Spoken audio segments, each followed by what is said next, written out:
अच्छी अच्छी प्यारी प्यारी इस्लामिक वीडियो देखने के लिए सब्सक्राइब करें हमारे चैनल दिल से दीन की बातें। प्यारे दोस्तों, आज हम सुनेंगे एक बेबस लाचार मजबूर औरत का वाकया मुफ्ती सलमान अजहरी से। बगदाद का एक बड़ा मालदार आदमी पैसे बेहिसाब खर्चा करता था किस चीज पर, बेहयाइयों पर। और उसको रोज कोई ना कोई एक औरत चाहिए होती जिसको पैसे खरीद कर लाता और अपने बिस्तर की उसको जीनत बनाता। ये तमाम हरकतें थी उसकी। जुआ अलग था, शराब के अड्डे अलग चलते थे। पैसा था लेकिन था मुसलमान। मुसलमानों में बिगड़ जाते हैं कभी तो इस तरह के भी होते हैं। और ये दौलत ही है जो उसको धोखे में रखती है, ये दुनिया है जो अल्लाह से उसे दूर करके रखती है। सुनिए इस बात को। एक दिन ऐसा हुआ कि बाजार से गुजरते हुए एक औरत को देखा और उसे वो पसंद आ गई।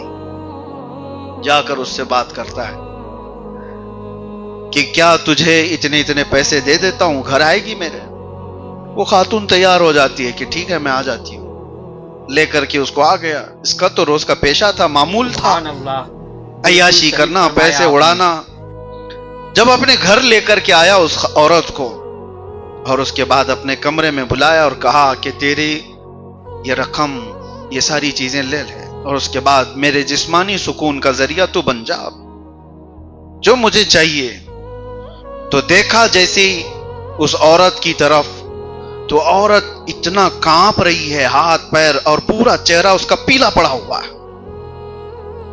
ये डर गया, कहा कि तुझे बुखार तो नहीं हो गया? क्या बात है? अल्हम्दुलिल्लाह, क्या वो औरत कहती है, बात दर हकीकत यह है कि मैं इस पेशे से ताल्लुक रखने वाली औरत नहीं हूं। मैं बेवा हूं, मेरे 3 बच्चे हैं और 3 बच्चों को मैं मुसलसल कई दिनों से ये तसल्ली दे करके घर में सुला रही हूं कि खाना आज आ जाएगा, कल आ जाएगा। मेरे घर पर अब कुछ बाकी नहीं रहा, एक दाना भी बाकी नहीं रहा। तो मैंने सोचा अपने बच्चों का पेट भरने के लिए मैं बाजार चली जाऊं, तो तू नजर आ गया और तू अपने घर ले आया।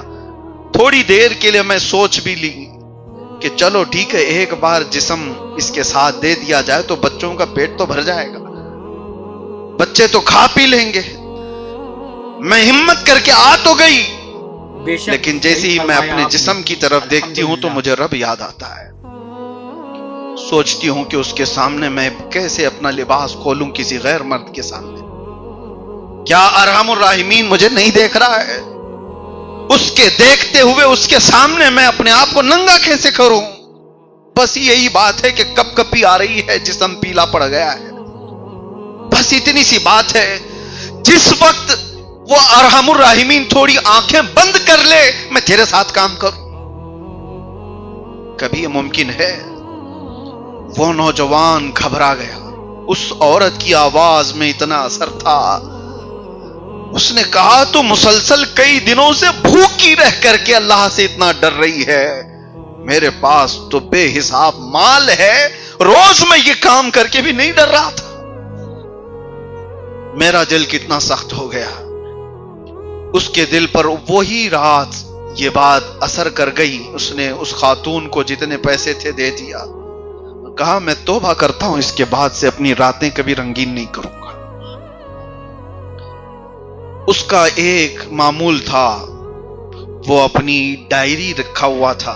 लोग डायरी बनाने की आदत रखते हैं, रोज क्या क्या हुआ सब लिख देते हैं। तो उसका भी ये मामूल था।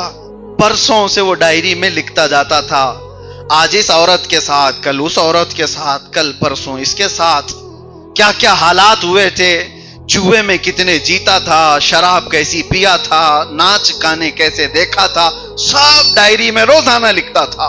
भरी हुई थी डायरी। अब इसे डर ये था कि इतनी बड़ी डायरी मेरे पास गुनाहों की मौजूद है। एक रात खाली इस औरत ने दिल बदला, ये पिछला सारा क्या होगा? मेरे माल और दौलत ने मुझे यहां तक पहुंचा दिया, लेकिन दिल बार बार कांप रहा था। उस औरत को तो इज्जत के साथ वो भेज दिया उसके बच्चों को पैसे देकर, लेकिन आकर के अल्लाह की बारगाह में रोने लगा। कहा, मैं अगर छोड़ दूं मौला, ये तवज्जो बहुत सारे लोगों के लिए मसला है। बहुत सारे लोग ये सोचते हैं कि इतना हो गया, अब क्या होने वाला है। اتنا تو کر چکا ہوں، اب بچا کیا ہے؟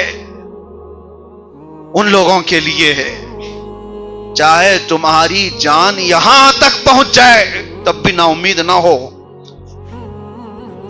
وہ مرد اللہ کی بارگاہ میں کہتا ہے اتنا سب ہو گیا مولا، اب میں توبہ کروں تو کیا میں معاف کیے جانے کے قابل ہوں؟ کتنی عورتوں کو رنگین کیا، کتنا مال میں نے کہاں کہاں بہایا ہے، یہ سب کیا ہوگا؟